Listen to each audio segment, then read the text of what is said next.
Hello, my name is Laura Auten. I serve in the Uwharrie District as Superintendent and Missional Strategist.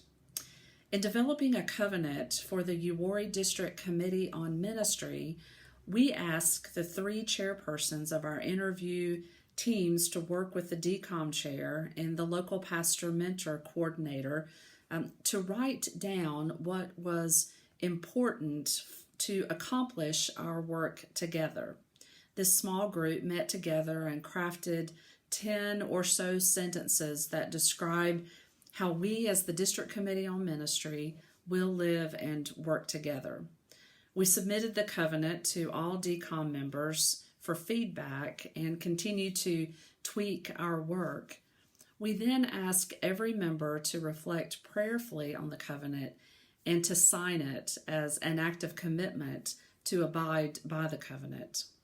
The covenant recognizes that each member of dCOM and each candidate that comes before us brings will bring their own unique giftedness, their own struggles and weaknesses, their own theological perspectives, and their own valuable experience in life and ministry. We included some very basic things for us to remember. We're all made in the image of God. We value consistency and fairness and honesty and respect for one another.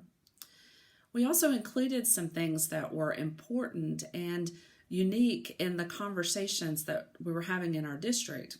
When we created the covenant, we had just had a wonderful clergy meeting where a district lay member had talked about his work in public schools.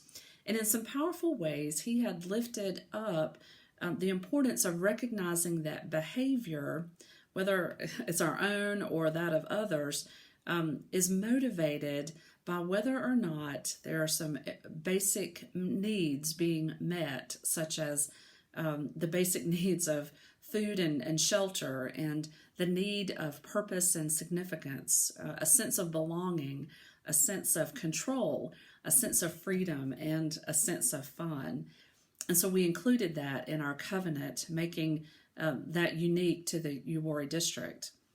We also included practical things such as the importance of everyone being on time, being cautious of using social media during interviews and during the plenary sessions, and cultivating a sense of hospitality towards one another and towards candidates, towards the local pastors that we would be meeting with. As our district nominations team invited dCOM members to serve for this conference year, we ask that everyone affirm the covenant as a sign of their commitment to be a part of the District Committee on Ministry. We keep the covenant before us when we are meeting, and we read the covenant together. We are in conversation about how the covenant can best reflect our life together and serve as a guide when we do miss the mark and when we need to be held accountable. Of course, any human covenant for God's people stems from the covenant of God in Jesus Christ, that He's created with and for us. As God is faithful to His covenant, so we strive to serve faithfully as members of the district committees on ministry. The book of Hebrews speaks of Jesus as the mediator of the new covenant and states, "Let mutual love continue." And in the Gospel of John, we see what this mediation looks like. It looks like one who will get up from the table, take off his outer robe, and tie a towel around himself and wash the feet of his disciples. I think of those disciples' feet and the paths of ministry and service that those feet had been on, the grime, the dust, the dirt. As members of district committees on ministry, we have a high honor to walk alongside others in paths of ministry and service.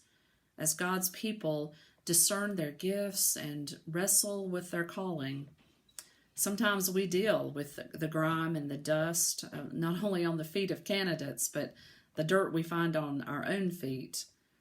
And so we need this new covenant foot washing mediator, Jesus Christ, who is the same yesterday, today, and forever, who is faithful to the covenant, who holds before us an example of hospitality and love, and who equips us through his Holy Spirit to be in faithful covenant with him and with one another.